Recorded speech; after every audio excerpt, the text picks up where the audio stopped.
Hey, kid, come here. Hey, what you want? You want to talk to Dianna Russini about some NFL insider news? Brian Daboll being fired, as well as a bevy of other topics? Okay, maybe you want to talk to Jacob Rodriguez, the best middle linebacker in the entire country? Okay, maybe you want to get Big Cat's NFL Power Rankings and engage in supreme debate? Okay, well, hey, check it out. Come with me, I got you, okay? Because Wake Up Barstool starts right now. Let's go.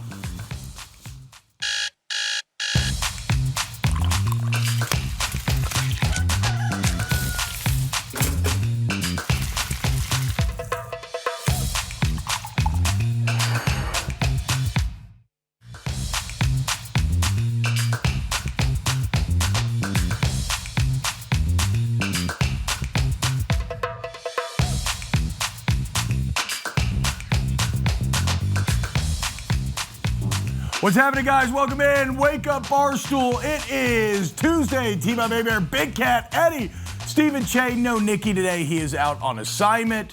Boys, how we doing this morning? Good. Feeling good. Good. Feeling good. Yeah, listen, we're all going to talk about how much that game stunk, but let's give appreciation to Nick Sirianni for trying to make it interesting. Yeah, that's actually a really good point. That ending was so bizarre on so many different levels. And then, I also think there is a world where you can say, hey, this Eagles defense is elite. And what they were able to do to the Packers for 3.5 quarters there, that's a scary, scary defense. And we know, obviously, with Saquon and A.J. Brown and Devontae Smith and what they did last year in their playoff run, but it all starts with their defense. Yeah, man. And that's a defense that can absolutely get to the Super Bowl and win the Super Bowl. Yeah, they made that offense look dumb. Yeah, they really did. They really did. Yeah, I mean, the first tie that we've had at halftime all season long. I think it was the first scoreless game at halftime since like 2023. So, I don't know, maybe it's a bit of karma for all the disputes going on broadcast rights and whatnot. But yeah, look,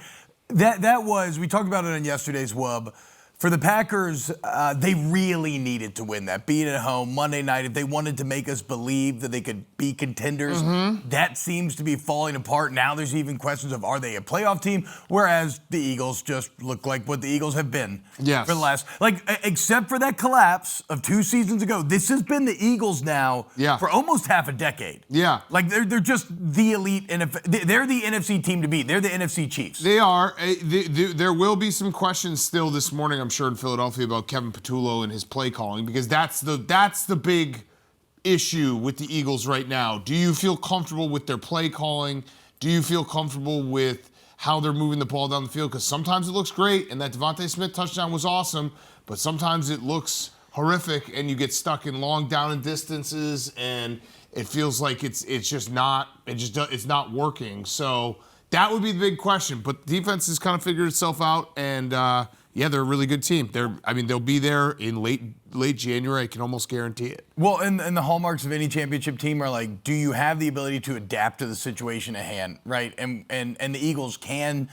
We've seen games where Jalen Hurts has turned it on for like over 300 yards. You know, he's hitting all the receivers in games where the running game or the rushing game carries the day. And then last night, a day where the defensive capability carries the day. So like they can adapt pretty well to whatever the situation at hand demands.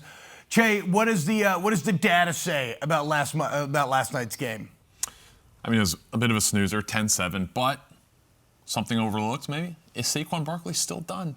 22 carries, 60 yards. I mean, is this just guy breaks off one big run, doesn't really have it the rest of the game. I'm interested to see if this 28-year-old running back with an injury history can begin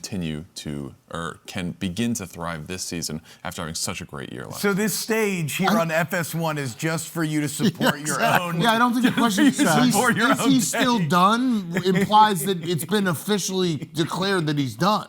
I mean, he's been pretty bad this year. Is that he's declared that he's done. Yeah, you've declared he's done. We'll get to it in a little bit, because you also we don't forget, you said you're done with Caleb Williams. Like, we actually care.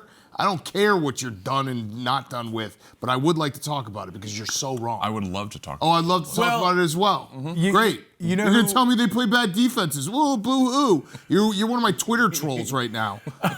You know who I will never be done with, because she does incredible work and has for many years, and is now at my favorite site, The Athletic. That is Dianna Russini, NFL Insider. Dianna, thank you so much for joining us early this morning. How are we doing? Great to be here with you. I'm good. I'm only coming on because you guys are so objective. This is the highest form of journalism that I participate on a daily basis. So I did think it was a little mean when you guys asked me to come on tonight because, even if I wanted to sleep last night, I had no choice in my house knowing that that Eagles game was on. And look, I'm with you guys. It was a bit of a dud in terms of obviously production, right? Like the offense wasn't really electric on either side of the ball. But for me, just watching it, knowing that Jalen Phillips is new to that team and made that immediate impact, I'm thinking like, of course, the Eagles trade and get a player that is good and can immediately step in here and stand out. So look, I think on the offensive side of the ball, what you guys are talking about in terms of just, you're right. Like, Dan, like they get into a bit of a rut. And you know how we always just talk about some teams are just like really good, right? Guess what? The Eagles are just really good. Their players are that much better. So when they are stuck in this space where it's like, all right, what are we doing? We're not very good. Some of the play calls aren't great. Guess what wins? Talented players, right? And that's where we see Devontae. That's where we see AJ. And I don't know what you guys are talking about with Saquon Barkley being done. I'm not in that. That's Steven totally, Cheah. That's not us, Dianna. That's please. totally separate. I'm sorry. I'm actually like embarrassed that you heard that back and forth between us. So Dianna, I wanted to have you on today because you are very plugged in the league and especially the New York teams and the Eagles. So it's perfect timing. But the big news from Monday was Brian Daboll gets fired. So the New York Giants are moving on from Brian Daboll. I think we all could figure out why. He started 7-2 in his first season, then went 2-7 the next 3 seasons to start the year. But the shocker to me was Joe Schoen did not get fired, and they're not. And so, are they staying with the GM? And what is their plan for getting a coach? Because you don't see this very often. This is something Eddie and I deal with all the time, where you screw up the GM coach, setup here, and it just makes everything fall apart again. Well, you say it doesn't happen much. It actually does in New York, right? Because we've seen in the past where the GM always survives. And by the way, if you talk to any head coach in football, the first thing they say is it's unbelievable how general managers survive. And it's always the coach's fault, right? So their vision of it all. But in terms of what's happening in New York, like specifically right now, I'd always heard that Joe Schoen had a really strong relationship with ownership. And that 2024 draft where, they basically came out of it with 5 starters, really helped Joe Schoen's case here. And I do think the reason why we're all pushing back hard on it is because it was always painted to us as outsiders, we'll call it, and to the fans that these two were a tandem, right? It's like Joe and Brian together. And by the way, they have a great relationship. They live around the corner from each other in the town next to mine. They are really good friends. But as we know, when the oven gets hot here, people tend to kind of go in their own direction and they get in self-preservation mode. And I'm not saying that happened here, but it was not surprising Brian Daboll got fired. And I think when ownership said last January, remember when he spoke to the media and it looked like it was painful to say, like, let's bring these guys back. And I remember thinking, why are you bringing them back if you can't say to the media, these are my guys, I believe in them. You're wasting your time because now here we are. It's not even Thanksgiving and the New York Giants are without a head coach. And Jackson Dart now may have to deal with 3 head coaches in a full season. Yeah. How much do you think his management of Jackson Dart affected this decision? Obviously, we kind of think it was inevitable, but the whole Blue Tent controversy, him just kind of running him out there with reckless abandon. How much do you think that affected pulling the plug this early? I actually think it's the latter, or the other side of it, where Jackson Dart was keeping Brian Daboll in his job longer than maybe we could have seen him keeping his job this season, right? Jackson kind of saved him, that relationship, and it's strong. I think I've heard some people on the other side of it of why are you getting rid of Brian Daboll when him and Jackson do appear to have built something that has potential. But Jackson Dart plays a lot like Caleb Williams did out of college, right? Just all this running around. He just still needs to learn, which is why I do think this next head coach and the hiring of who the offensive coordinator is going to be is going to be significant because I think we can all easily see, you don't even have to be an expert, Jackson Dart can get himself in a lot of injury issues if he doesn't learn how to sit in the pocket and throw the ball rather than put himself in some of these dangerous situations. All right, so who are the Giants going to hire? What are the names? Because it does feel, you made a great point that watching Mr. Mara, I call him Mr. Mara, have that press conference last year and not realize like, hey man, you should just fire him right now because you're gonna end up firing him. And there's some pretty good coaches like Mike Vrabel's doing pretty well. I think he probably always would have taken the Patriots job. Ben Johnson, Liam Cohen. There's some guys they missed on that have done well in their rookie debut in this season. So who is the next guy? And is there any chance they maybe go turn back the clock and go Bill Belichick? Isn't it funny that some owners demand the Mister in terms of like you just feel like you have to call them that? Yeah, it's so dumb. It's so dumb. So dumb. But there's some owners where I call them by their first name. I'm like, why didn't I give them that same respect? I don't know what it has to do with, but you're right. He is a Mr. Mara. Yes. And he is a Mr. Mara because he is so respected. Ownership in New York, despite the fact that they haven't won in years, I do think you naturally compare it to the other New York team, which, sorry, but we know. Yeah. Sorry, memes. Right. Just we're aware that there's a significant difference on how these teams are run. So in terms of who wants this job, it is very, very appealing, right? Like it may not feel that way because the Giants aren't winning, but I can tell you there were multiple coaches yesterday who were asking questions about what they're looking for. And here's what I'm sensing for what's next. Leader of men, which is the nerdiest, annoyingest phrase, right?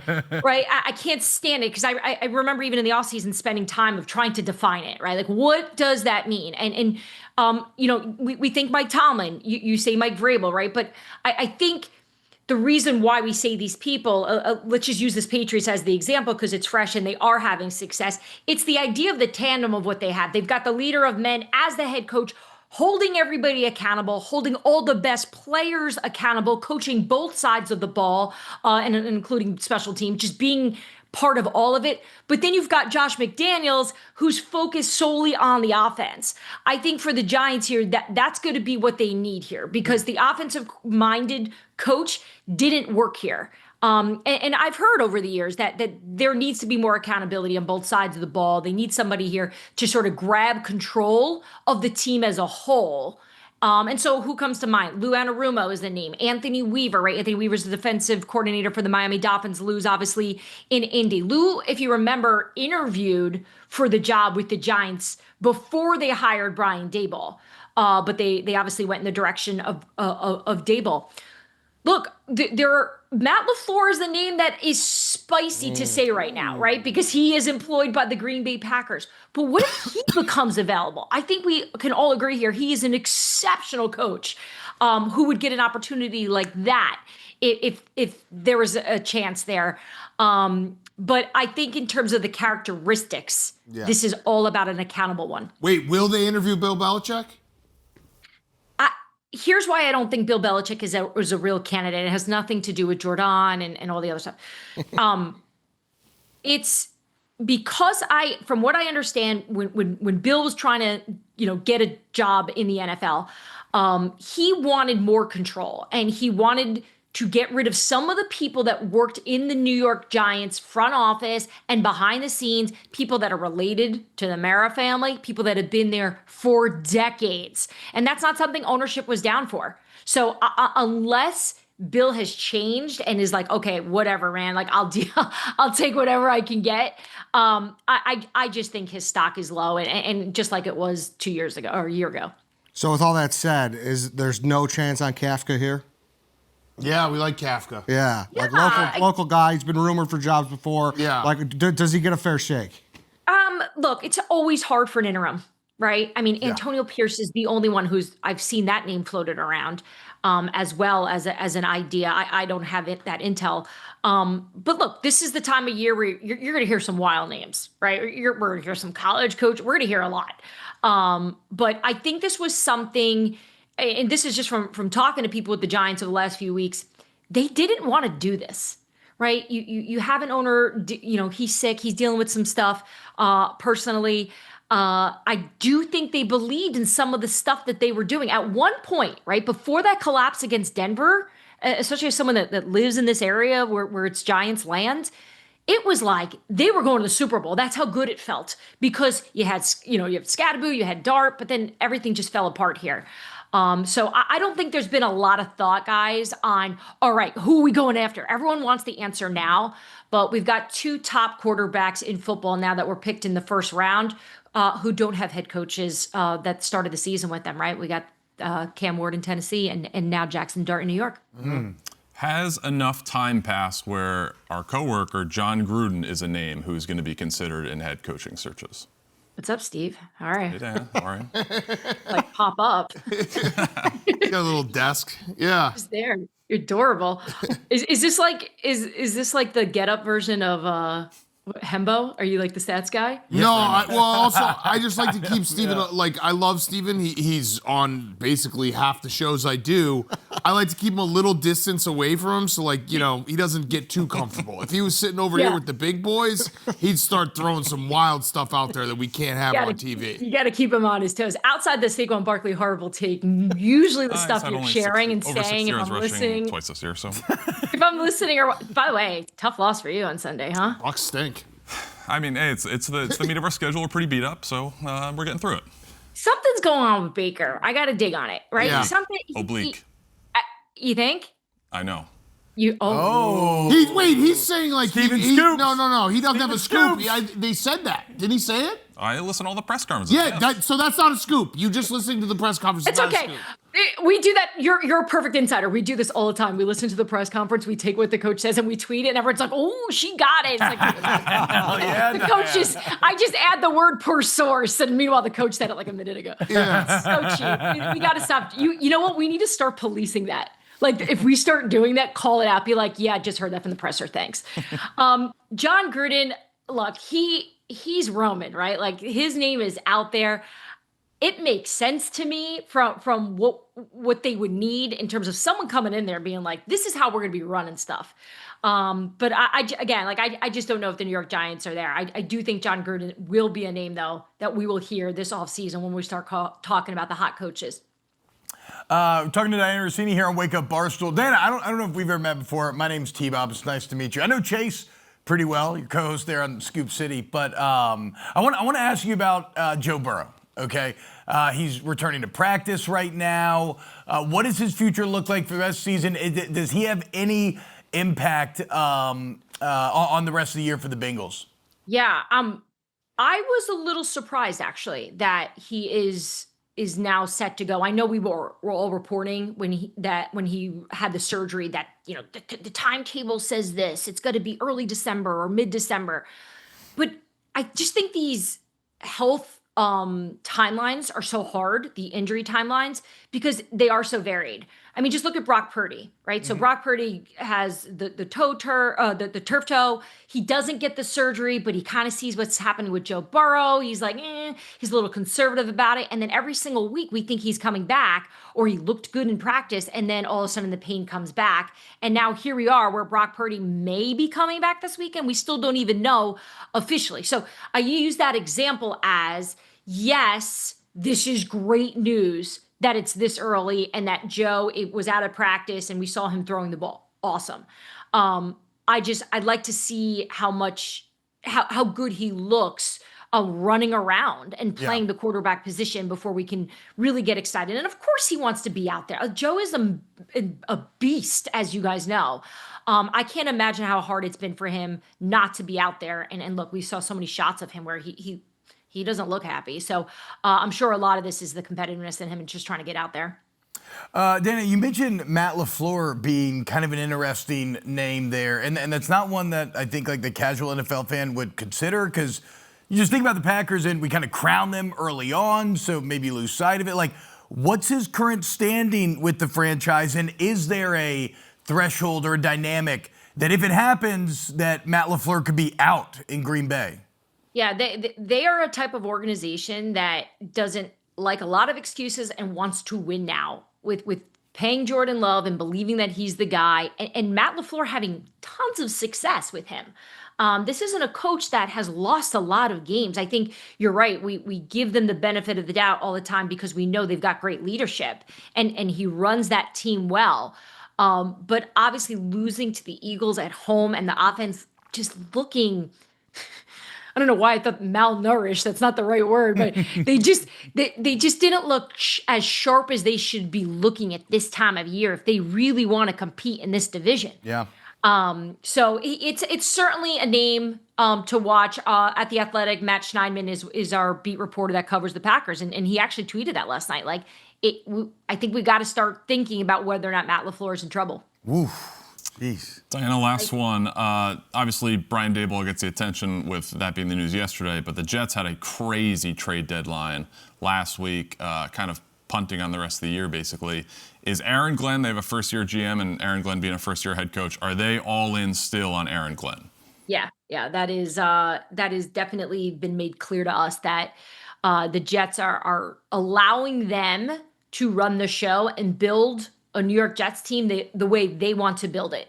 And we'll reflect back on this in 3 years, right? And we'll say either, okay, they're looking for a new general manager and a new head coach, or perhaps, oh my goodness, the Jets are dangerous. And I can't believe Woody Johnson invites memes to games now. Like, it's going to be one of the which we got to work on this, man. Like, memes, he's all in my mentions all the time. People come up to me like, we hate you, we love memes. It's just like, it's like affecting my personal life. It's like hurting my feelings. He's so fighting through it. He'll get through it. Dianna Russini of The Athletic. Go check out her work on The Athletic. It's incredible. Also, listen to Scoop City, guys. It's her, it's Chase Daniel. It's incredible NFL insight. It's twice a week. Dianna, thank you so much for coming on Wake Up Barstool. We kept you very long. Have an excellent day. Thank you again. This was fun, guys. It was very nice to meet you. This is the first time anyone has ever introduced themselves to me live on the air. So yeah. I felt like I was getting like weird looks from these two. I don't know. I just felt like you knew. I felt like you knew that you everybody haven't else. met. I'm still half asleep, so I don't know what he's talking You're about. doing. I'm actually knocked you up. I'm probably being self-conscious here and ascribing feelings that aren't there. But thank you, awesome. Dianna. You're the best. You're awesome. Thanks, guys. Congrats on all this. Thanks, tell Chase I said what's up. Is that too personal as well? I don't know. Whatever. Yeah, that was a bad ending. yeah. I don't know. Me and Chase. What is she gonna say? Oh, hey, T-Bob says hello. Yeah, no, like I know Chase. I know Chase. Okay, so Yeah. I'm trying to establish connective tissue so she doesn't think I'm completely. Diana's the best, and she's very plugged in. And I think that Giants situation is very interesting because it's just like the Joe Shane, they kept the GM, and It's what y'all have gone through forever. Yeah, we've gone through it, and Diana made the point that I agree with, and it was a good point. Like, everyone from the outside, from the fan perspective, thought they were a tandem. Yeah. And that was what Mr. Mara told us, and then they didn't do it. But it's crazy because these GMs get more face time with ownership. I know. That's all it is. Now they're coaching, they're just sitting in their office being like, oh, we got to coach them up better. Yes, dude. That's all it is. They're boys with the boss. I mean, Yes. it's a simple dynamic that exists in like every single workplace that's ever been around. Mm-hmm. All right, coming up next, it is time for Big Cat's Power Rankings and an Eddie Bears playoff guarantee. Don't go anywhere right here on FS1. Look at the snow, guys. Hell yeah.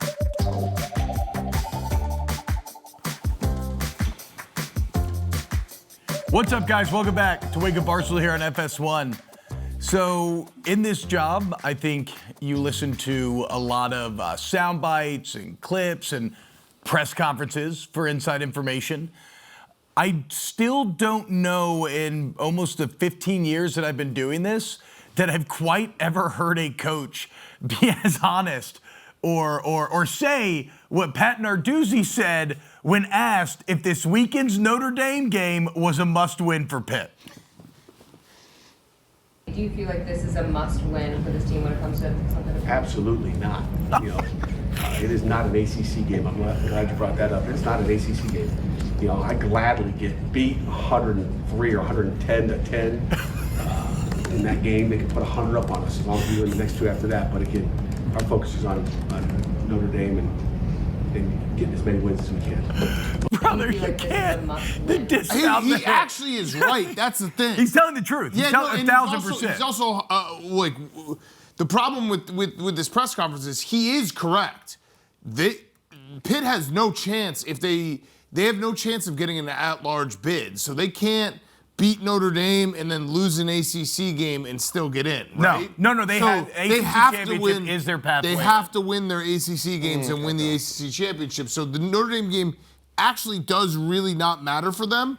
but it's still a crazy thing to say. It's just a level of honesty. Yeah, I don't know how in, you can bet Pitt after watching that. It flies in the face of decades of coach speak. Like, that's the easiest answer ever. You know, you're just like, no, you know, every week matters, and it's just. And I like the dismount where he's like, but again, we're focused on Notre Dame. Yeah, like, no, you're not. He wants to lose 110. Yeah, No, you're not. You're not focused on Notre Dame at all. because you could, like, in a weird way, tell them, hey, no, because they do. He actually has kind of.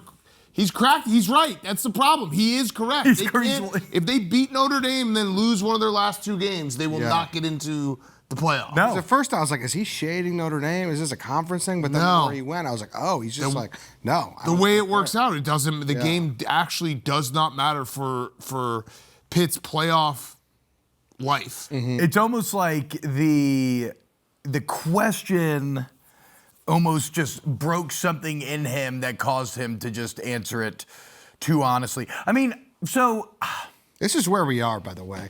Like, I was sitting there driving to the Bears game on Sunday, and I was like, is there a real possibility? Did you guys talk about this yet? That Ohio State may sit the starters in the Big Ten championship? Like, No, we discussed that, but like, yeah. this is where we're heading. But see, so that gets a bit interesting to me because then you give up the bye. I mean, if you lose. Yeah. So you add a game to your schedule, but then I guess the idea would be that you also don't show your full strength for a team you might rematch. And you get a home playoff game, which is a lot more revenue. Oh, home playoff. Oh, okay. I didn't consider that the home is- playoff game angle. yeah.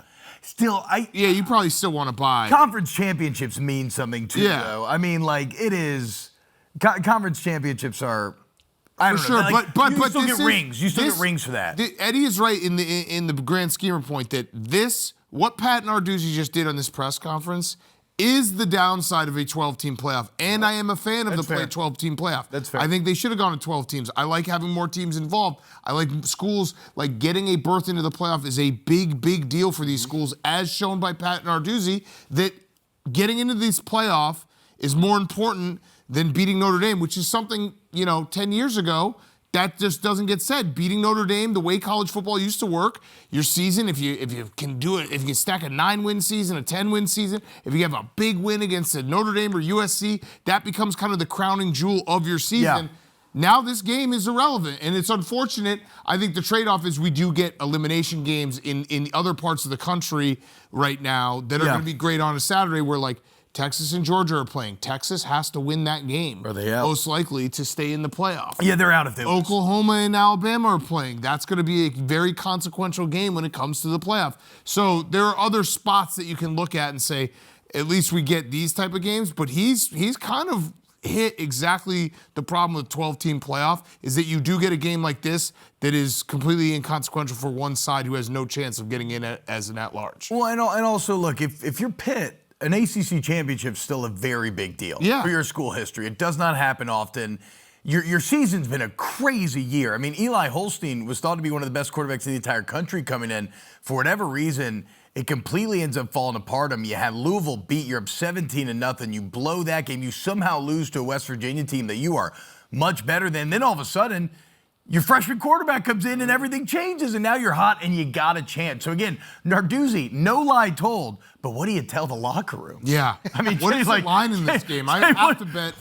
I have to bet Notre Dame. It is 11.5 for Notre Dame. The problem is Pitt is one of those classic teams that when you go to Pittsburgh late in the season and that field looks like, terrible and brown, and Pat Narduzzi kind of just drags you into one of these games. Remember Clemson a couple of years ago had it? That's a very classic Pitt spot that they have here that I'm very nervous about betting against Pitt here. But this really does make me want to do it. The only reason why I would almost go fade Pitt here as well is that this is Notre Dame's last big stage. Like, this is the biggest stage they're going to be on, right? So, like, they're going to want to make a statement. Jeremiah Love, I don't think he's going to have the stage to win the Heisman, but if he's going to put himself in that conversation, go to New York, he's been incredible. Yep. If he has a big game here, that could go a long way towards that. So I think you're going to have a motivated Notre Dame. I think you're going to have Notre Dame's playing for their playoff life. They cannot lose. Every week. They have been playing great football.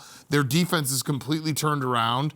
I'm high on Notre Dame, but it's just Pitt. Pitt's one of those teams that, like, it's kind of like in the election, whenever we have a presidential election, they're like, hey, look at this county, and it could tell you what the rest of the country's going to do. Pitt will always have like one game that will just have a tremendous ripple effect in the entire playoff picture in NCAA. Like they will not, they're never going to win, but they like the whole thing, but they will have their say at some point that will then have a domino effect on the rest of the league. Dan, I lived this. I was on that 2007 LSU team. Right. 2 lost national champs. We're flying back from the SEC championship. We're supposed to be dead in the water, but we just won the SEC. We're all happy. And they come over. The pilot does. He comes on the intercom, and he announces the score that Pitt just beat West Virginia. Yeah, like right. a 6-6 Pitt. That's the McAfee game. Beats West Virginia. We all start chanting like, "Oh, we're going to the ship." It was crazy. But to your point, that was Pitt literally changing the fabric of college They football. always have a say. Pitt's a fascinating program. Like, you know how many NFL Hall of Famers they have? I know. They have a ton. Yeah. A ton. Yeah. They have You got two, two guys who are like top 5-ish, like just if you went just not accolades, but just skill at their position. Dan Marino and Aaron Donald. Exactly. And then Larry Fitzgerald. And Larry Fitzgerald too, yeah. Revis. Yes. Revis. Oh, I didn't realize Revis. Wow, I never knew that. Like, they have, LaShawn McCoy. Dude. Yeah. yes. Shout out It's Pitt. like they have more than some big SEC programs that you wouldn't think that they have more. Oh, okay. Maybe Narduzzi's playing a little Lou Holtz possum here. They are better than they're an above average program. They always just they lose a game early that just gets everyone off their West scent. Virginia loss is still crazy. Yeah, it's and I like crazy Rich loss. Rod. They've rattled off a couple nice wins in a row, but you look back and it just boggles the mind that happened. Notre Dame at Pitt this week, and though that's one of the more exciting games and a bit of a quieter college football weekend.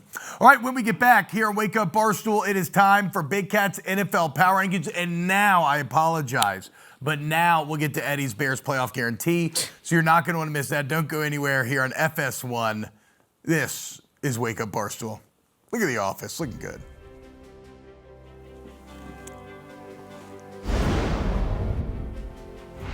Fox Sports proudly salutes our nation's veterans and the organizations that serve them every day. Our veterans deserve to live with dignity and independence, not on the streets. That is why we are making Camo our cause this Veterans Day in support of the Honor of U.S. Vets campaign. To donate and learn how you can help in veteran homelessness, visit go.fox/USVets. That's go.fox/USVets. And let's end veteran homelessness. Shout out to all the vets out there. What do you think a veteran watching is thinking when T-Bob like fumbles over his? That was so bad. What do you think that a veteran of war I was hoping went you weren't and going to say it, defended our dude. country I know. and went, thousands of miles away and faced, terrible strife, and they watch this guy can't even read 3 sentences. Okay, we're running back real quick. That's crazy. Okay, here we go. Have a little respect for the troops, dude. At least Fox he took off his Sports- hat. Yeah. Here we go. Oh, yeah, Let's maybe start take that. off your hat. You're right. I There you go. apologize. Jeez. Fox Sports proudly salutes our nation's veterans and the organizations that serve them every day. Our veterans deserve to live with dignity and independence, not on the streets. That is why we are making Camo our cause this Veterans Day in support of the Honor the U.S. Vets campaign. To donate and learn how you can help in veteran homelessness, visit go.fox/USVets. I screwed up again. No, you're okay. That was a little bit better. It was still so sloppy. But shout out to all the veterans. Yeah. Thank you for your service. And again, guys, it's go.fox/USVets to help out with a great cause. And we'll talk to Texas Tech middle linebacker Jacob Rodriguez, who's maybe the best entire country right now, who, of course, his wife is a Black Hawk helicopter pilot. Absolute badass. That's really cool. That's going to be very fun. I apologize to the vets. That was just garbage by me. Okay. Impossible transition. Just let it sit. How about those Bears boys? Am I right? I mean, It's fun. Dan, you have been seeing the Bears ball. You called the gateway opportunity. They have hurdled through the gateway. I think last week you maybe said that. I'm not sure if the Bears are good, but I think Ben Johnson is. I even had the Giants game spot on where I said that I wouldn't bet. When we did Pro Football Show, I said I would not bet on the Bears -4.5. I think we win the game, but you can't lay 4.5 with the way our defense is. Yep. Well, and What did we do? We won by 4. And that ended up coming to fruition. And again, I think it's probably, I'll let y'all be the judge of this, the third or fourth win that you could almost describe as like a culture win or a Ben Johnson win or a win that you would have lost in the past to maybe show that things are changing? Where are we at? Where are we at with the Chicago Bears? I think what you like. So the culture part has happened. I don't think it's a question of is it happening or will it happen. Ben Johnson has his fingers all over this team, the culture, the way they play, the way they don't give up. So that's happened. And that's why I'm so calm about this Bears team and future, is that I'm not pressing and saying, oh, there's a window, they have to win right now. Their defense is not good. They're so injured. They give up so many yards. They're just not a talented defense right now. But Ben Johnson has proven that he is the guy for this franchise. He should be running everything, which I think he kind of already is, and he should be. And that's where the confidence comes from. And Caleb has looked great. Yeah, you've twice now said during this show that I guaranteed playoffs. This is like Nick Saban, like I said that? No, he said did. that. I was like, I do not. I had Nicky's not here to troll you, so I had to take his spot. I know. I didn't do it, won't do it. Quit asking. Yeah. Okay, my bad. My bad. Quit asking. Yeah, quit Bit's asking. done. Bit's Quit done. asking. Quit asking. Listen, while I say that, I did smile when I saw the standings and we were having the Packers. Yeah, that We're was 6 that right was now. pretty sick. Yeah, Listen, the Bears are in a spot. Don't look at me like that, Steven. The Bears are in a spot. And this was part of the gateway. He's giving me a little smile because the Bears have played bad teams, people. We understand that. You got to play who you play. They've beaten bad teams. I get it. But the whole point of the gateway was if they can get to 6-3, they now are in a spot going into the second half of November and December where they can play 500 football and make the playoffs. That's the whole point of the gateway. That was the whole point of getting to 6-3. The schedule is very, very difficult coming up. But if you can play 500 football, you can get to a 10-win team and you can most likely get in the playoffs. They will play meaningful football down the stretch. Now, this is 500able for sure. Yeah, I mean, even better. the big thing is the next 2 weeks, Vikings and Steelers. The Caleb Williams has only has one win in the division in the last year and a half. That was Week 18 last year against the Packers. He's a lot better this year than he was last year. So I'm ready for this game. But the Vikings and Steelers, you have to go at least 1-1 in those. You cannot go 0-2. Yeah. Oh no. Hell. That's no, really hell what it no. comes down to. Yeah. I'm kind of breaking it down. I think the Eagles and Packers are going to be tough, and then you play the Browns. So let's say you go 1-2 there. So now you have 2 wins. Now you're at an 8-win team. You're coming down the stretch. Just find a way. Exactly. Just find a way. I think what we're basically saying too, and Eddie and I have been kind of lockstep in this. The Bears' defense is not good. And Dennis Allen's actually done a great job to get the most out of these guys. A lot of turnovers. A lot of takeaways. C.J. Gardner-Johnson getting him. CD Deuce. Great. I mean, he won the game with that. Oh, yeah. With the fumble on Jackson talked Dart. about it, Eddie. Yeah. But we understand there's tough games coming up. They have beaten, if you look at who the Bears have beaten, they've beaten 6 teams that are probably 6 of the bottom 8 or 9 teams. do you know who the Bears have beaten, T-Bob? I know they beat the Saints, and I know the Saints have the worst point differential in the NFL. Oh, second worst in the NFL right now. I've seen some. Our wins are against the Cowboys, the Saints, the Raiders, the Commanders, the Giants, and the Bengals. But those are bad teams. Those are bad teams. But Jay Daniels was healthy. You're right. It was. Jay You're Daniels right. was healthy, guys. You're right. No, but so Don't apologize. You play who you play. Not You're apologizing. Right. You're right. This is a very fun team. Caleb Williams' ascension has been such a joy to watch. Ben Johnson is a very good football coach, and he has changed the culture in Hallis Hall. We get to watch meaningful football down the stretch in Chicago for the first time since 2018. And all these things are exciting, but we know that there's going to be some tough games. Exactly. It's like we keep saying. They're not a bad team, but they're not a good team. However, Yes. their defense is actually bad. Yes. And ultimately, that will probably be the demise of That's the problem. The thing is, I believe into though the idea of what y'all are getting at in terms of like learning to win, and they're doing that. Yeah. And they're outperforming maybe their talent level right now. Cheah, how do you feel? Just so He's out on Caleb Williams, who has then been just the most clutch guy in the world, and every time he's down. Like when Steven Cheah looks in the mirror and thinks he sees Baker Mayfield, he's actually just looking at Caleb Williams. The thing is, though, he has no terms of clutch? concerns. Yeah. You have the NFC South. You have nobody threatening you. You just get to sit there all fat and happy and content. They play in a joke division. No, congrats, you won the NFC South again. I mean, we haven't played that many division games yet, but as far as Caleb Williams, what's been awesome, seeing him use his legs more as far as running the football. Last 2 weeks, 53 and 63 yards rushing. That is a big strength of his. If he continues to do that, that's really good. The concern still is bailing on the pocket and completion percentage. The last 2 weeks, still below 60%. He had like 19 drops last week. You don't watch the game. You're not a ball. You don't watch ball. You look at box score. We're watching all the games. It's a concern for me would be on, I think it was 4th down. The Bears are going for it. The Giants are actively trying to keep him on the pocket, and he is trying to bail. I want to see him. What, are you talking about the game-winning touchdown? No. No, this was a pass play where he's actively looking to bail on the pocket. Yeah, I mean, there was 8 drops, I think. There's 2 surefire 6 credited, but it was 6 credited, there's 8 Sure, drops. Zacchaeus had the so drop. anyone who wants to bring up stats about completion percentage, tell me you don't watch the game. No, that's It's been a problem all year, and it's not fully on the receivers.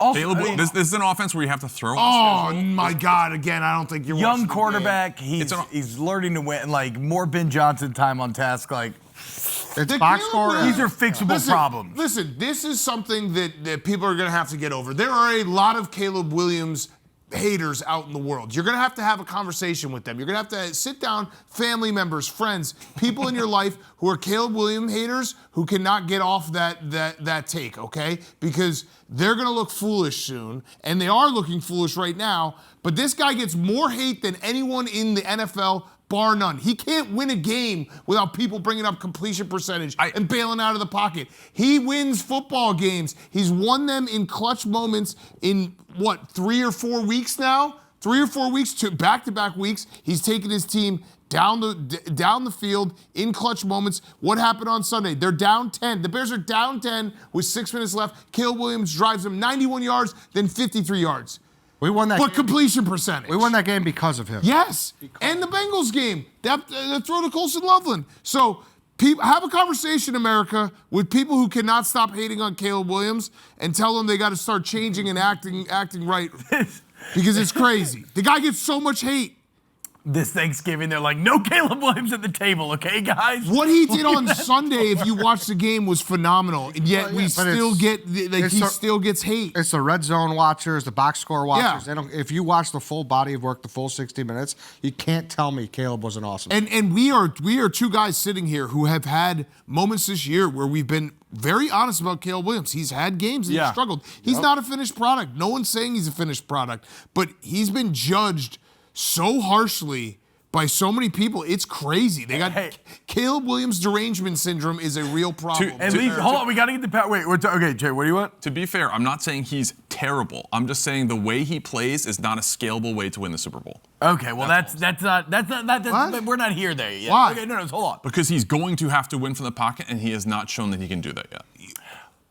What was the Colson Loveland throw that won the game? That was a great throw. He's going to have a lot of highs, and he's going to have a lot of lows. Okay, well, here, look. Let's we got to get the power rankings. You need the scalable way to win a Super Bowl. That's what I'm saying. That's not that. Yeah, like there's a path to get there. But Baker Mayfield didn't always look like the Baker Mayfield. Like now he seems super okay. Well, he didn't look like he was. Certainly, he can get better. I'm not saying he's like a finished product by any means. Okay. So hey, at least you're free of Justin Fields. Yeah. Listen, I don't hate Justin Fields. I root for the guy, but it's no. But I mean, it's rough. Okay. There's never been probably the most embarrassing Bears Twitter civil war with the people who are like, we got to keep Justin Fields. Let's get to Big Cat's NFL Power Rankings. The computer Power Rankings will be out on Twitter later today. These are our human Power Rankings. What do we got here, guys? Okay. This should get some discussion going. AFC to start. We have the top. Best in AFC, but do we trust them? These are the 3 teams that I want to throw out there because now the Patriots have 2 very, very big wins this year. They have, if you want to talk about their schedule, you then also have to talk about the fact they went to Tampa Bay, they went to Buffalo, they won those games.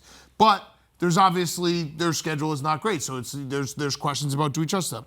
The Colts, listen, I think I trust him, but Daniel Jones is always going to be a question mark until he proves it in the playoffs. The Broncos, I'll say it. I think the Broncos might be fraudulent. I'm with you. The offense is too, the offense is a little too scared. They're relying on too much great defense and winning too many like close one possession. And their defense is very good, and I give them credit for that. Teams that will go to the Super Bowl, if you had to ask me, and right this second, who I'd pick out of the AFC, I think I would still have to go with one of the Chiefs or the Ravens. The Ravens are so back, it's insane. The Ravens are so back. Their defense has been phenomenal. They were giving up 35 points a game in the first 5 weeks of the season. In the last 4 weeks, they've given up 14 points a game. That's something that I think people haven't really conceptualized yet. Their defense looks a lot better, and they did the same thing last year. Broken, the Bills and the Steelers, they're just broken. They're broken. There's never been a more dead division leader than the Steelers. And the Bills have a chance to get unbroken. The Steelers will never be unbroken. No. Yeah. That's just a broken thing. Good enough to win a playoff game. I actually threw the Texans in here. I think the Texans defense could win a play. They are good enough to win a playoff game. Will they? I don't know, but they are good enough to win a playoff game. Even though we don't trust the top 3, I still think they beat the Chargers in a playoff game. Yes, I'd agree. Yeah. It's trusting them to go go to the further. Super Bowl. Look, I think the Chargers have a little bit of binge on. Like, Harbaugh's building something nice. They're overcoming injuries, but the injuries will hold them back from their capabilities. And then season's over, but they're still fighting the Jets, Dolphins, and Bengals. Those teams will now you have to time them correctly because there are weeks where they look like they're not fighting, but they are still fighting on a given week. And then Tankathon, we have the Raiders, the Browns, and the Titans. All right, so let's say here, so we only got 2 minutes left, and we can do the NFC on the other side of the commercial break. Something shocking I was looking up today. I was looking up like NFL point differentials and trying to figure out who do you trust. And you mentioned the Colts. They're actually tops in the league right now in terms of average margin of victory and whatnot. The Seahawks are second. I think that's interesting. Those two teams are kind of intertwined with Darnold and Jones, and do you trust them? It matters most. But the Tennessee Titans, you're talking about Tankathon. The Saints are second worst in the league, losing by an average of, I think, like 9.5 points. The Titans are losing by 14 points a game right now. Yeah, they're bad. They could not be more broken. And then you want to talk about having no faith going forward. They ran Mike Vrabel out of town. Yeah. And look what Vrabel's doing. Like, how can you trust the people that made that choice to make the choices that are going to get you back? You're a special kind of bad if you're consistently a double-digit favorite, a double-digit dog. Yes. Yeah. And then losing by those double not covering digits. it. Yes. Like, not actually covering. Yes. Wait, so Dan, are you a little worried about the Texans then? How's the... No, I'm not worried. I just think that you have to give credit to... Oh, by the way, I forgot the Jaguars on here. Oh, my God. That's actually perfect. I just didn't have the Jaguars on here. I didn't do that on purpose, but I just don't have them. Where would you throw them if you had to throw them somewhere?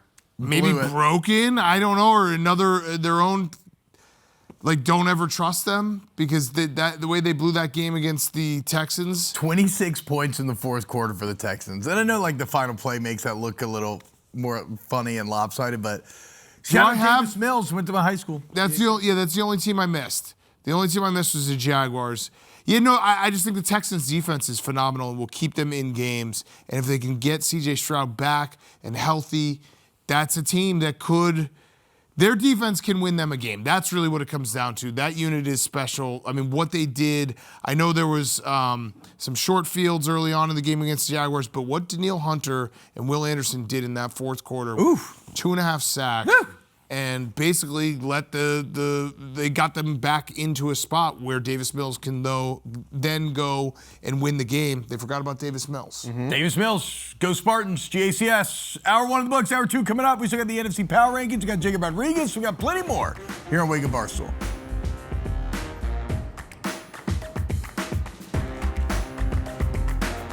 Welcome back. Wake Up Barstool, FS1, hour number 2. T-Bob A-Bear, Big Cat, Eddie, Steven Cheah here in studio with you today. No Nicky, he's out on assignment again. I do have confirmation, guys, that he's been cooking us up another Venn diagram. Oh, nice. Yeah, so look forward to that. Not for today, but for next week. Nicky will be back. Look forward to that. For right now, we ended the hour with the AFC Power Rankings, Big Cat's Power Rankings. Let's begin hour number 2 with the NFC. Do we have any NFL highlights we can play here? I really actually just want to start looking at all the drops that Caleb Williams had on plays that were so good. If the Zacchaeus, well, I'm going to get to my power rankings, but I'm still bothered by Cheah because he's not. There's too many people who aren't watching the games. The Zacchaeus drop and the DJ Moore drop. Yeah. Both of those plays become top 10 plays of like how did he make that throw? All right, let's go to the I like the idea. So we have like limited amounts of minutes. and just using it for just drops. Caleb Williams drops limited only. NFL minutes, and we just use it to show that Caleb Williams is better than what Steven Cheah is painting him to be. Okay, all right, so here we go. And this is also where I'm being honest. This is where I have the Bears, I think, honestly rated. So Super Bowl contenders, there are a lot of them in the NFC. Oh. The Seahawks, the Eagles, the Rams, and the Lions. They are the class of the NFC, in my opinion. The Buccaneers are second, winning a bad division. Whoop-de-doo. So good job, boys. Fair. The Packers are maybe broken. So the Packers and the Bills are like the same team. Kind of. Like they should. They're maybe broken. But Quick like, power rankings of teams I think that can get unbroken in the broken category. Most likely to get unbroken: 1 Bills, Gotta be, 2 Packers, 3 Steelers. Yeah. Easy. Those are my Steelers are are unbroken. easy. Yeah. How about I'm in? So what's the difference to you between the Seahawks and the Colts here? Because I feel like a lot of people paint them in Defense. similar ways. Defense. Seahawks Super Bowl contenders, Colts not. Defense. Okay. Mike McDonald is an awesome defensive coach. That defense is humming. I mean, that was a game. Obviously, they didn't need Sam Darnold to throw. He threw 12 times on Sunday. They were up 35-0 7 minutes into the second quarter. What happened? It was 2 strip sacks and returns for a touchdown. Basically identical plays. Their defense is humming right now. If the Seahawks can consistently run the football, that is a very, very dangerous team. It's just, obviously Sam Darnold part is still a little bit of a question mark. But Well, and it's funny because and it just sucks because last season this has been 2 regular seasons in a row where he has been awesome. I think he's the second highest QBR in the NFL right now. But then we saw what happened in the playoff, and so it's a weird thing where he's putting in all this year-round work and he put together this incredible regular season, and he's only going to be judged by what happens once it comes to the playoffs. that's how it happens. Yeah, It's actually that's the name of crazy the how game, I much guess. more interesting I think the NFC is. Yeah. Right? Without a doubt. There's a Chiefs thing over there where the inevitable, but this is genuinely I don't know who is going to come out of here. I think look it's at the contenders. The top 4 Crazy teams. grouping. If you told me any of those top 4 teams won the Super Bowl, maybe the Seahawks would shock you a little because it's Sam Darnold. Yeah. But the Rams and Eagles, absolutely. The Rams might be the best team in the NFL right now. Oh, what was with the way Matt they're Stafford stat? I think he's the first quarterback in NFL history to throw for, is it at least 4 touchdowns and no picks, like 3 games in a row? No, he's not, because Peyton Manning did it 5 games in a row. Dan Marino did it 4 games in a row. But he's the first to do it 3 times in a row, I think, since those 2 guys did it. So he's playing incredible. I saw he's like a perfect 115 and 115 and 1. Yes. Wait, Yes. that's my favorite stat. I texted the group last night. He finally got to 500. Yeah. And all the replies are all Lions fans being like, "My bad, Matt." That's not, that's on us too. He's awesome, and he's playing perfect ball right now. I was a very early adopter to the Matt Stafford as a Hall of Famer camp. I bought that stock in like 2019, and it's paying off. It's great. I mean, he might be damn near working his way into first ballot if he puts like an MVP on right now. Yeah. What? I was not a Stafford guy for a long time. Yeah, I just always thought he was so tough, and he played every game. And He did played play on every some game, Really just- bad teams. But back to the power rankings. Thinking about the playoffs. That's where we're still at with the Bears, the Niners, the Vikings, and the Panthers. The Bears could. I almost put them in thinking about playoffs, and I have to admit I probably am thinking about playoffs. But there's still some big games coming up. The Niners and the Vikings and the Bears, they kind of play each other too. Like we have a game against the Vikings this weekend. We then have a game against the Niners in a month. Well, we'll know in the next 2 weeks. Yeah. Yeah. Yeah, 1-1 or 2-0, and then we're all the way thinking about playoffs. Also, 0-2, and we're over. It's not over, but Pretty much. it's going to be a problem. Probably by definition, with how you're laying out these paths, you may be thinking about the playoffs. I understand not wanting to say it, but I think you've given definitely yourself over. I definitely am. Still all in, according to Jerry Jones, making a trade when they're just a garbage team. It's just insane. I don't know how he keeps doing it. Well, especially that Monday night game was atrocious. Yeah, so bad. Atrocious. Falcons fans deserve better. Why aren't the Falcons better, Che? I mean, as our NFC South expert here. Raheem Morris. I don't. That's your guy. Yeah, I do love Raheem Morris. They just draft like a fantasy football team. Like they drafted, quarterback, tight end, receiver, running back. Like that's what they spend their capital on when they should be. Well, that's not true for this year. They actually did a good job in the draft this year. Their draft they fixed their defense this year. I wouldn't say they fixed it. They've made some good steps. Yes, they went defense early. So you would like to see that, but it's not a one-year thing. Well, that was a winnable game against the Colts on Sunday. Their defense hung in there, sacked Daniel Jones 7 times. They just, I don't know if Michael Penix. Oh, here we go. Here we go. Love it. We have Bears drops. We have 2 minutes of NFL highlights. Look at that. That is an incredible throw. On the move, dart. The drop melt. So yeah, for people who are watching at home, we have. Oh, is it? Okay. Okay, it's the only one we got. We only got one we got. We have 2. We get 2 minutes of NFL highlights for the entire week across this show. We're gonna use at least 20 seconds on. Just proving Steven Cheah wrong. Yeah, people who didn't watch the game. This is a great play. I said the the drop to Zacchaeus in the end zone. That's not even close to the worst one either. Yeah, that's not the worst one. And that was a great throw. And then the DJ Moore throw was like a throw that, I don't know, a couple guys can make. He has great talent. He can make a bunch of great throws. Let's go back to the power. Not a scalable Super Bowl It's not scalable. He's talking like it's a Fortune 500 company. It's not Uber, dude. Oh, all right. Back to the power rankings. Scalable. Makes fun of Producers think we should get K-Nick to make a video about Caleb Williams' derangement syndrome. You and K-Nick should team up again. Yeah, it's a real problem. The guy gets so much hate for no reason. Tankathon is the Commanders, the Giants, and the Saints. God, we're bad. Hey, I will say this, though. Tyler Shuck looked kind of fun on Sunday. Throws a catchable ball. He looked kind of fun on Sunday, dude. And I've been the biggest Tyler Shuck hater. I hated the pick. I felt like it was such a waste because I feel like you're probably going to draft a quarterback again this year. I don't know why you did it, but he looked good. Okay, why? What? I'm on your side. I'm on your side generally when it comes to your takes and everything. But you were just. I don't know I've ever received such a smug look as what you were just giving me. I was happy. I was happy that the Saints won. They beat the Panthers. The Panthers right now are the only real competition in the NFC South. So I was very excited for the Saints to win on Sunday. Which is exactly why I think the Bucs are in the winning a bad division. The division's not good. Every year they do this. And then Steven says they're the most dominant team in the last half decade. Because the 2020s, they are a dominant team. That's not even up for debate. How many divisions have they actually won now in a row? Is it since 2020? They didn't win 2020, but they've won every year since then. Are you defeated about the Bucs right now? No, I mean we're in a tough spot. We are very injured. Bucky Irving right now has no timetable for return. Hassan Reddick, our best pass rusher, is out. Chris Godwin is out. So we're a beat-up team, and we have a very tough couple weeks. We're playing the Bills, and then we're playing the Rams. Okay. So coming off the Patriots loss, we are in a bad spot. The fact that no real threat to the Bucs gained any ground in the division is huge on Sunday because, we might be taking on water the next couple weeks. What about? Okay, I want to re-explore kind of. Well, no, we already talked Bills Packers a little bit. Let's talk about the Rams. Because I don't know why it seems like, and maybe we've started to wake up to it a little bit, but I don't know why it seems like we're sometimes taken for granted. Because again, Matt Stafford's playing maybe the best football of anybody right now, MVP level. The D-line's incredible. They have weapons.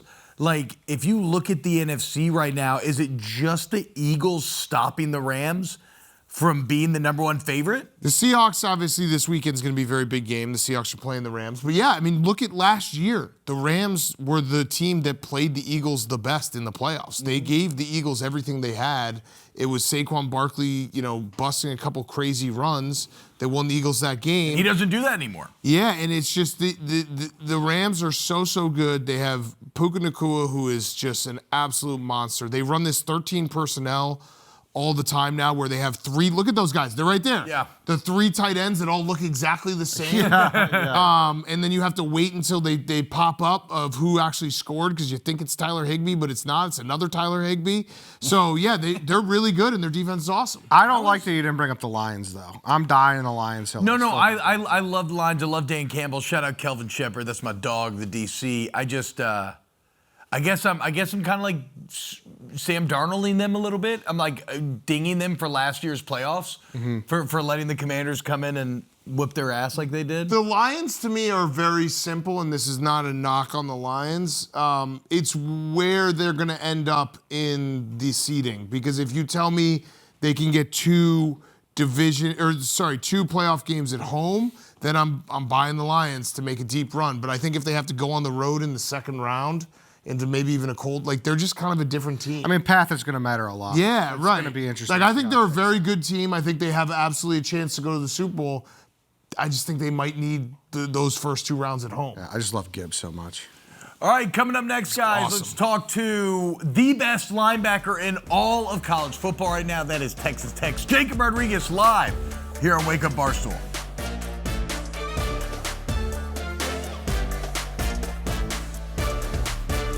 Yo, what's happening, y'all? Welcome back. Wake Up Barstool here on FS1. And right now, it's my pleasure to welcome on what I believe would be our first recurring representative here on Wake Up Barstool. A few weeks ago, we talked to Coach Joey McGuire from Texas Tech. You see, we got the Texas Tech helmet back here. They sent me a bunch of great stuff. I've got the Wreck 'em Tech hat on. And now we're talking to the best linebacker in the entire country. That's Texas Tech's middle linebacker, Jacob Rodriguez. Jacob, what's going on, brother? How we doing today? Good, guys. I appreciate y'all getting me on. Big fan of the show, and love being around. I used to coach at Texas Tech. I don't know if you know that. What? When I was Coach Doug's, I coached Texas Tech. Oh, I forgot about that. I had an incident where I lost a Baylor game that I really shouldn't have lost. It was a letdown game, a trap spot, and I had a bad press conference afterwards. But yeah, I like Texas Tech. I think their culture, everything they got going on, the uniforms. Jeffrey, the mascot, his name is not actually Jeffrey. I just call him that. But I like Texas Tech. Okay, I wanted to see what Jacob was going to say. Yeah, it's nothing there. Jacob, how about this? Last I week, just spewed there. I'm going to sit out the rest of the interview. No, but look, the Texas Tech fans are going to be very happy to know that Big Cat is on. Well, whenever I meet someone like Jacob, who's obviously a huge deal, and I'm just like, yeah, I coached there, and just watching their reaction, they're like, no, you didn't. Well, I did. So. So last weekend, though, Jacob, y'all have the huge game against BYU. It's really a battle of Big 12 supremacy, and I'm always a believer. This is what my old strength coach used to say, right? Primetime players make primetime plays in primetime situations. Well, how about this, boys? 14 tackles, 1 tiffle, 1 pick, 1 pass breakup, 1 fumble recovery on the biggest stage of the year thus far. Jacob, what was the key to having so much success last weekend? Man, I think one was just our crowd was insane. And, it really caused an effect when we were on defense. And so, I love that, everybody being loud. But then, all of the 10 guys on the field, they were flying around. And, they put me in a great spot to be able to, set up an interception. And then, obviously, I can't force a fumble and recover it. And so I was able to recover the fumble. And, those guys were all around the field. I know props to BYU, and they had a great game plan. But, our guys came to play, and I thought we did a good job. Yeah, so speaking of forced fumbles, Jacob currently leading the nation by a wide margin. He's got 7 forced fumbles on the year this year. How about this, though, man? Texas Tech last season ranked 121st in the FBS. Y'all were allowing 35 points a game. That's down to 13.2 and good for 5th in the country. I know you had the infusion of talent, but that difference still speaks to more than just bringing in more players. What's been the process? What's been the key to creating such an incredible turnaround? I think the biggest thing is just creating a team and, just having that true chemistry of people caring about each other. I truly think that our team is, the tightest knit team in the country. And, we all care about each other in that locker room, and it shows every single day when we go to work. So off that, obviously there's a lot that has been talked about with Texas Tech and how aggressive you guys were in the NIL, in the portal.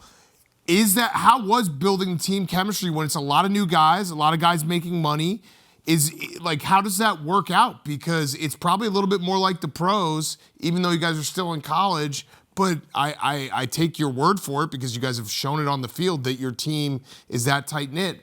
but it's a lot of new guys and a lot of guys who've gotten paid.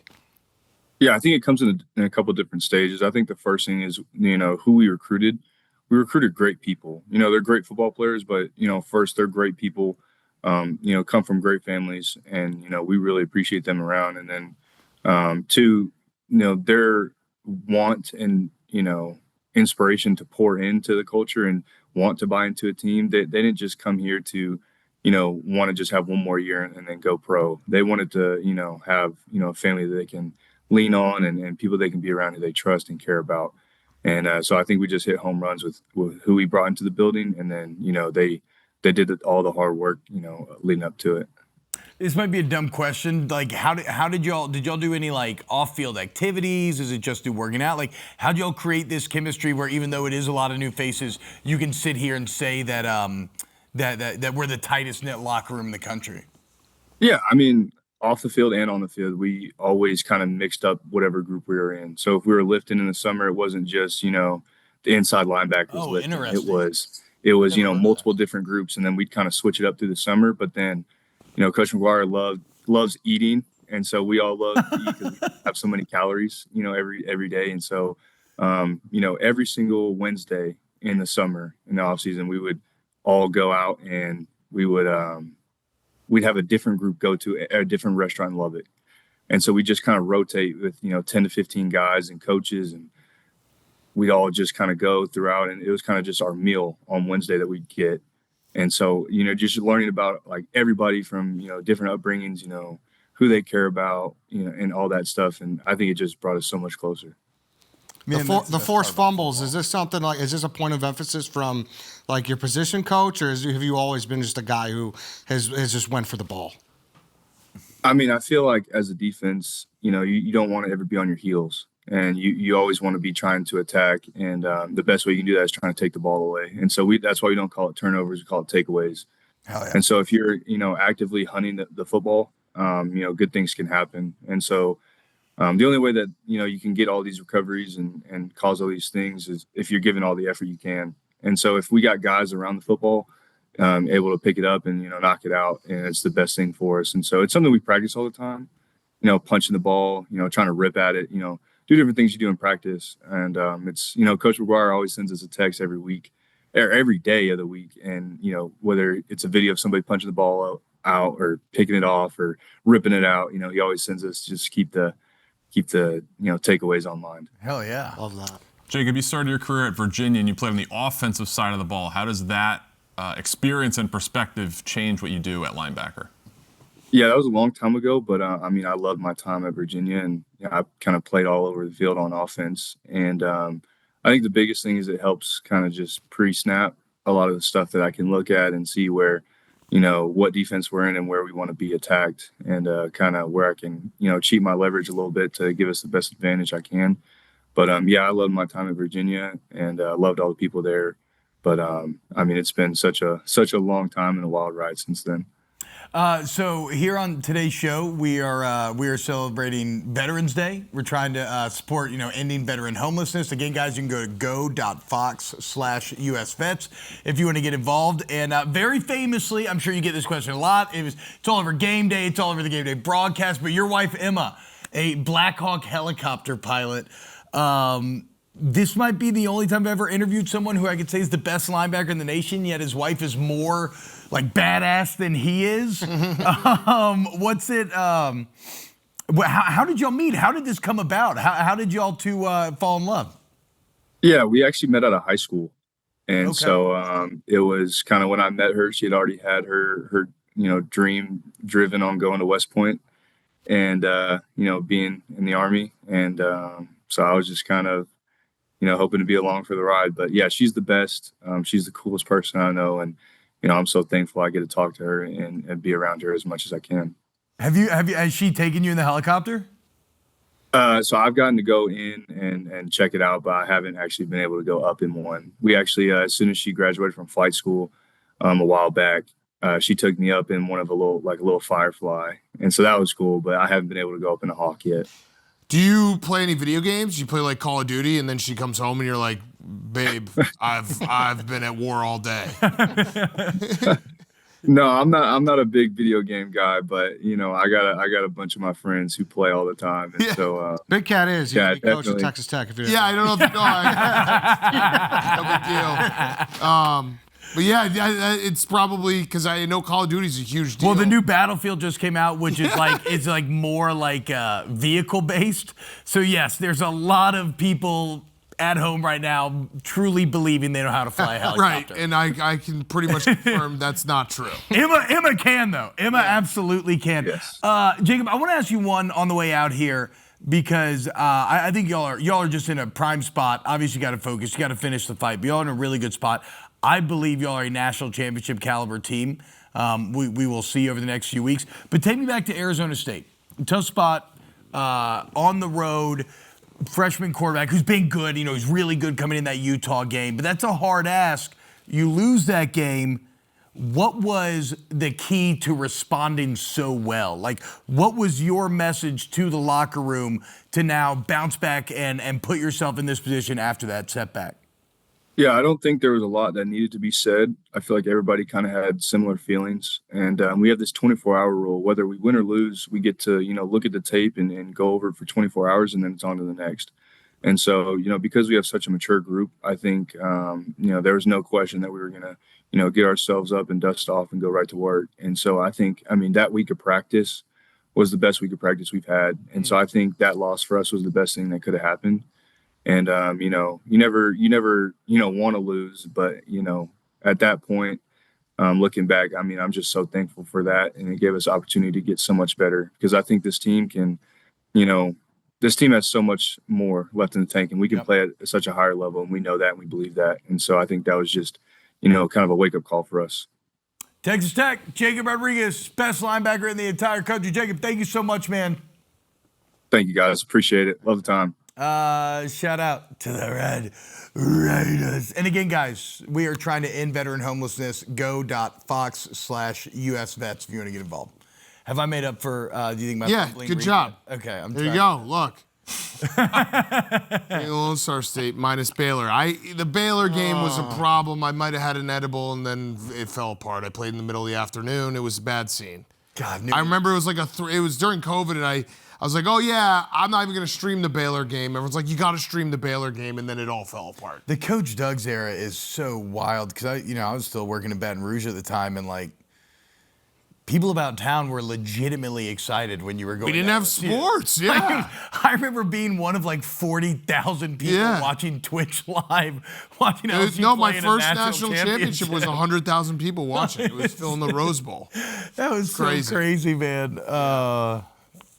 Was that your favorite spot, LSU?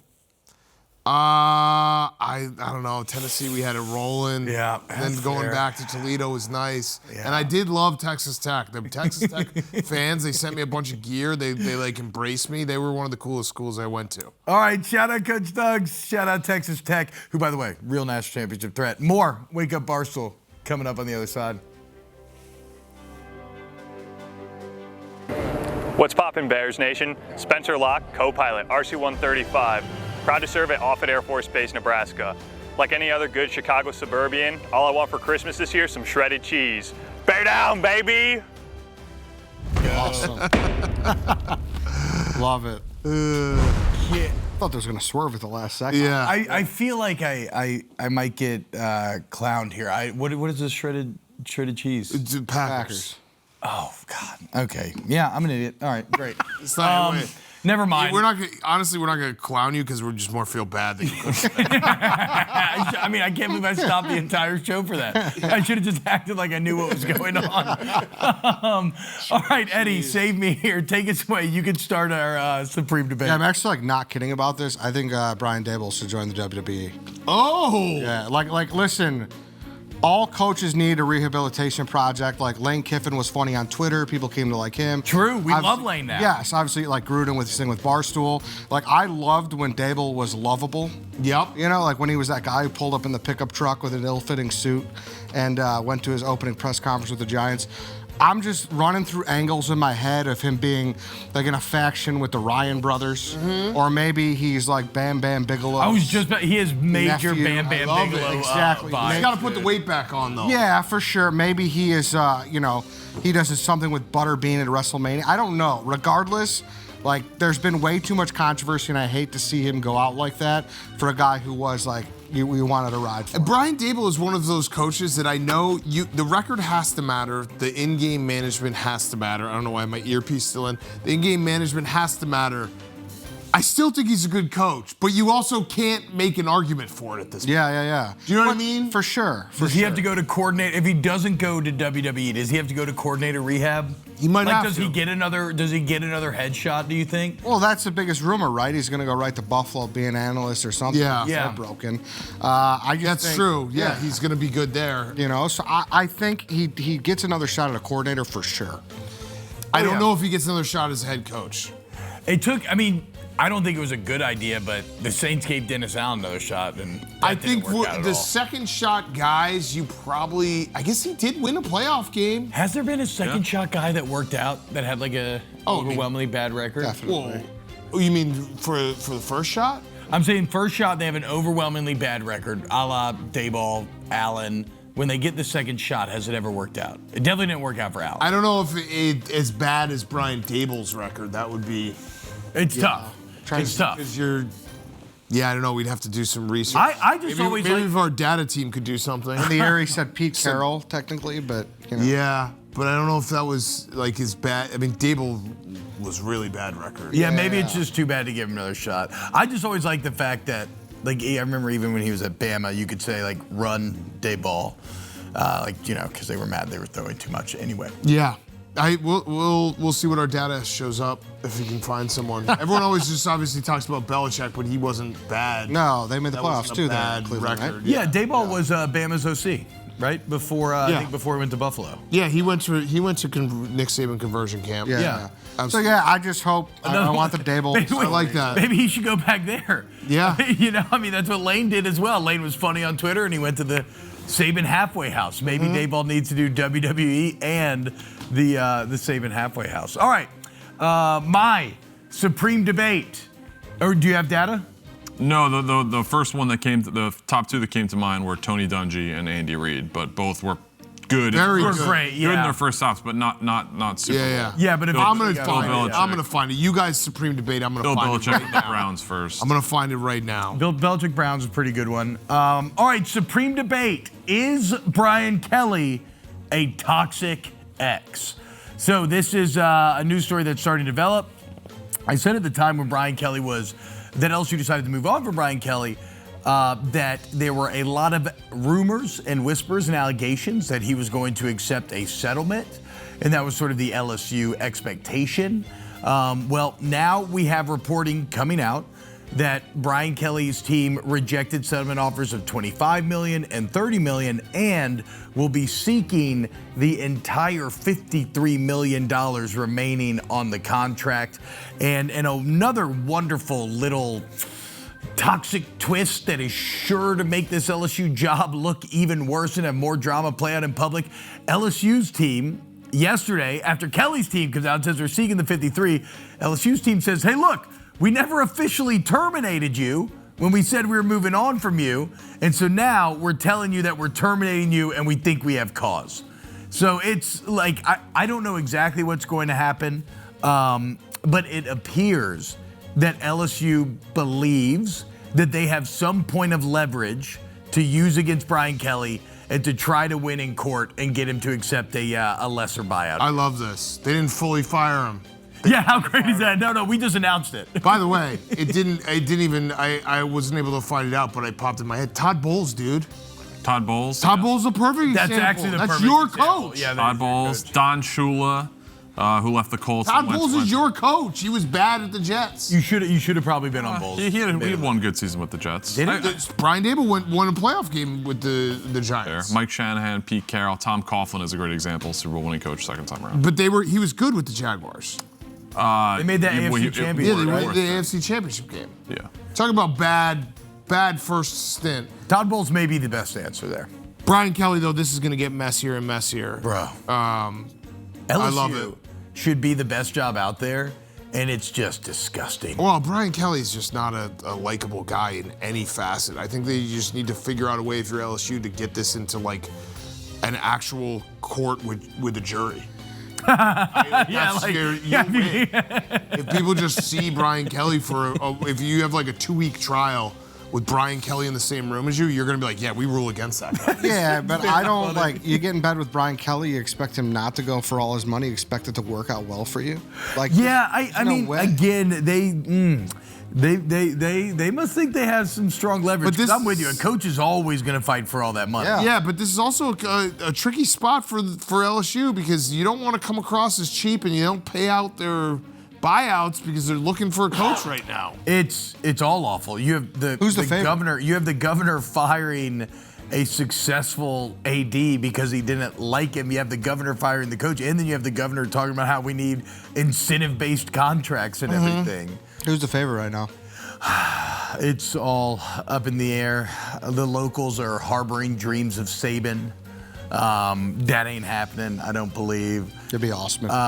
Lane Kiffin would be everybody's choice number 1, but I don't know if LSU's even more attractive than Ole Miss right now. So it's odd. Steven Cheah, Supreme Debate. I've been waiting all day for Sunday night. Hasn't been true in a couple weeks. The last 3 Sunday Night Football games, average margin of victory is over 16 points. Gross. Looking at the last 3 weeks of primetime games, the average margin of victory is over 15 points. Damn. We need to change it. What if we pre-taped NFL games? They lived in a bubble and put the best games on Sunday night. Eliminate live football, have AI crowds, simulate crowd noise. We want to have the best games on Sunday night. This week, in week 10, all 3 games, one of the teams had 10 points. We're staying up late to watch this? Come on, this is terrible. 2 of those games, the winning team had 10 points. The totals this week average 23 points in primetime. Give us good games in primetime. They can flex schedules now. We can eliminate rest advantages. We can do a lot of fun stuff. Let's pre-tape all NFL games. What do the you do best with crowds? games at night. What do you do with crowds? He said AI crowd. AI crowd noise. No more crowd fights. No more fans getting into it. There is some element of if I knew I could like turn on the TV and Sunday, Monday night and have like what we saw in Berlin to start Sunday, like that would be great. But I mean, I can't do the no crowds thing. Imagine a water cooler talk the next day. Caleb Williams, the great comeback. The Texans come back against the Jags. That's something. Listen, I do agree. And like this is a stretch here where the Monday night of Thanksgiving week, Thanksgiving Day games, Friday games, and then like when you get to the Saturday before Christmas, when they start playing, like these games are very important for having a household that can function because you can't have stinkers where you had nothing to talk about at parties and family functions. You need some good games. And go ahead. Yeah, not to keep bringing it back to wrestling, but you remember the Monday Night Wars. Like they're going to be leaking results though, Steve. Yeah. The XFL is going to be reading results. The results will be leaking. God, if live in a bubble, double the salary. If you could keep it leak free somehow, it would actually be awesome to guarantee great Thanksgiving games. Yeah. Steve, I gotta say, dude, this is the true essence of Supreme Debate here. This is absurd, and yet I kind of see what you're getting at. I just wish you could somehow have live crowds and not have the results. Imagine how great it would be Sunday night, waiting all day for Sunday night, and you're getting one of the 2 best games. No, it's like going to a gamble on it. Oh, you would still be able to gamble on it. Not if we know that it's going to be a great game. We would certainly have to separate the books, and there would have to be some separation of church and state there. But absolutely, would be able to be gambled on. This is utopian, but still, it'd be like seeing a movie from your favorite director, but like every Sunday because you knew it was going to be a banger. Yeah. By the way, Todd Bowles is the spot-on answer, and I can't believe Steven Cheah didn't get it. He had the exact same time in New York. Todd Bowles went 24-40 with a playoff appearance, then finished 4th place in the division in the next 3 years. Brian Daboll went 20-40 with a playoff appearance and then finished 4th place in the next 3 years. And now he captains one of the best almost the exact teams same of the 2020s. resume. Yeah. So that's your answer. But Todd Bowles also had not a lucky, but a setup when he went to Tampa Bay where he was given the coach in waiting moniker under Bruce Arians. Can Brian Daboll find something similar It's interesting. I'm gonna dig deeper because it is. We always are like, oh, a guy is gonna have a second shot.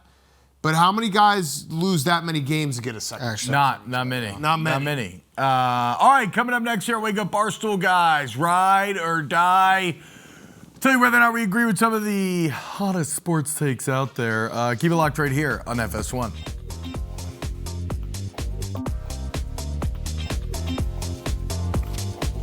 Welcome back to Wake Up Barstool here on FS1. Okay, guys, it is time for Ride or Die. Basically, I'm going to give you two options, and we got to pick one. Little sports debates here. We'll go kind of quick. First, Notre Dame or Texas to make the college football playoff. Both currently sitting with 2 losses. That's easy. Notre Dame. Easy. Notre Dame. Easily. And Texas has Georgia this weekend. Texas is better than people. This is what happens a lot in the football season. And actually, both these teams, Texas and Georgia, I want to say about all 3 of them. Let's just go all 3 of them. Texas, Georgia, Notre Dame.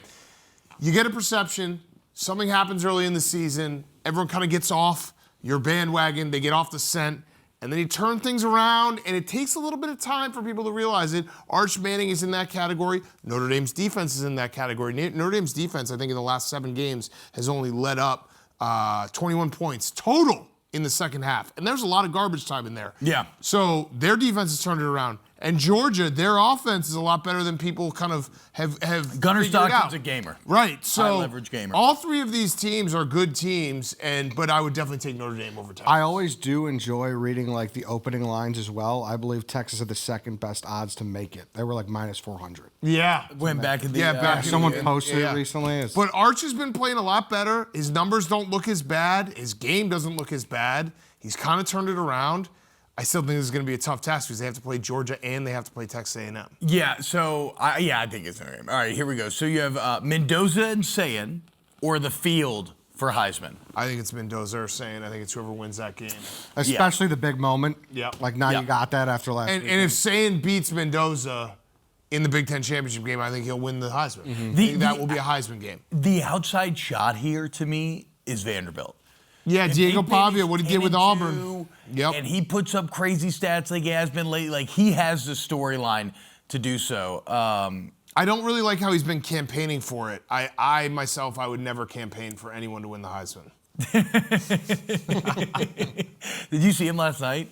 Doing the money spread with Theo and Glennie Balls and Caleb Ball at dinner. Oh, no. Diego is feeling himself right now. All right, Drake May, Matthew Stafford, or Jonathan Taylor MVP? I mean, they're 3 of the 4 favorites, the other one being Patrick Mahomes. So I saw Drake May. I think Drake May is awesome. I would be shocked if he won MVP with the stats. Like, he doesn't have the best stats. Like, Stats are pretty good. Matthew Stafford hasn't thrown an interception since September 21st. Matthew Stafford. Yeah. So I would be surprised if a running back won it, even though Jonathan Taylor's having an amazing season. I would go one of these guys. I think Stafford probably is the leader in the club. God, give it to a running back. And I'm They're gonna sick of this make- being a quarterback. I know. They're going to make him Offensive Player of the Year, Taylor, and they're just going to give him And one of he's the on quarterbacks. pace right now for 2,000 yards rushing, 30 total touchdowns. It's crazy what he's doing. It's okay to do it. Like, Yeah. right? Like, people won't be mad if you give it to Jonathan Taylor. No. I think it's going to be Stafford just from narratives. Fine. Yeah. And it's unfortunately this award just becomes if you have the first or second seed, we're giving it to that quarterback. But Stafford never have won it. If he continues like this, if the Rams do get He has never won it. You're right. Right. Yeah, So it's yeah. that's kind of, he's got the narrative piece down. Drake May's stats though are not, I don't know what you're talking about. Like, they're pretty good. All right. They are good, but like as far as like Jalen Hurts numbers, as far as like touchdown interception ratio, like very much on par. Like he's not. Okay, hold on. low. One more real quick one on the way out here. Colts or Seahawks? Who has a better chance of making the Super Bowl? Who do you believe in more? We kind of had this conversation. You're a McDonald. You're on the Seahawks with McDonald. This is hard because the Colts, I do think the AFC is not as, I have more question marks about AFC, the top of the AFC, than I do about the top of the NFC. I'm going Colts. Again, they're Kirkland brand Eagles. And guess take the what? Seahawks, Kirkland brand's badass. Yeah, just a path. I just like the Colts path. You do? Yeah. I think Seahawks. I don't know. Too, yeah. Okay, split. The panel's split. I think it's just defense. Seahawks defense can win a game. Weather controlled, might be some bad Seattle weather. Darnold's way better than Daniel Jones too.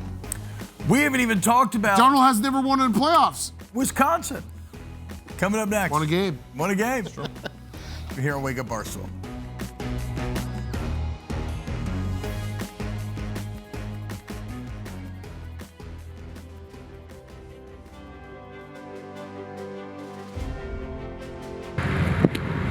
Hey, this is Master Sergeant Jessica Zolman with the 130th Field Artillery Brigade here at Camp Eric John Kuwait. I want to wish all my brothers and sisters in arms a happy Veterans Day, and most importantly, go Chiefs! Thank you, Master Sergeant, even though I don't like the Chiefs that much. But thank you nonetheless for your service. Again, guys, shout out to all the veterans out there celebrating Veterans Day. Dan, the Badgers, baby, how about it? How about it? Big dub. Winning a football game was fun. My teams, the Badgers and Bears, that was the first time since October 12th/13th, 2024 that I went 2-0 on a football weekend, so it had been over a year. So that was very fun. And I know, on this very show, I had a lot of strong words to say about the Wisconsin administration, the AD, the coach. Luke Fickell's coming back. Chris McIntosh, made the announcement. While I at the time, I don't necessarily, that probably wouldn't be what I would do. I'm an all-in guy. You can't just, I'm not going to root against my team, so I'm all in, back in on Luke Fickell. Yep. We got to figure out a way to get it done. I'm going to figure out a way to raise some money for NIL. Like, you can't just be the guy who complains all the time. I don't like complaining. People know me. I'm an optimistic guy for the most part. So, yeah, we're all in, and we're going to see if this works. You can't, let's all start pulling on the same end of the rope. Now, Jay, you don't watch any college football, right, Steve? No. Eddie, you don't watch much? I do. Okay. Have you seen the Wisconsin box score?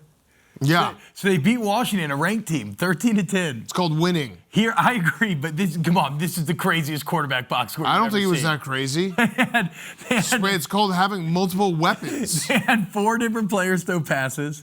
Carter Smith goes 3 of 12 for 8 yards. First start, he's a freshman. Hunter Simmons, 2 of 3 Shout for out Carter 16 Smith. yards. Danny O'Neal, 0 of 2, 0 yards. And their leading passer was the punter, Sean West, 1 of 1 for 24 yards. Now read the linebacker tackles. Okay, let's see. Oh, do I have Let's see Couple here. freshman linebackers with 30 combined tackles. Oh, I didn't know that. Mason Post had a couple 2.5 sacks. Mm-hmm. That's great. They don't have tackles on this box. Okay. Welcome Bad to Madison. Yeah, look, it's been a terrible season. It's been a terrible couple seasons. For We a didn't- ranked win. Last year we didn't make a bowl game for the first time in forever. This year we're gonna win we won 3 games. We gotta rally the troops. Now the decision's been made.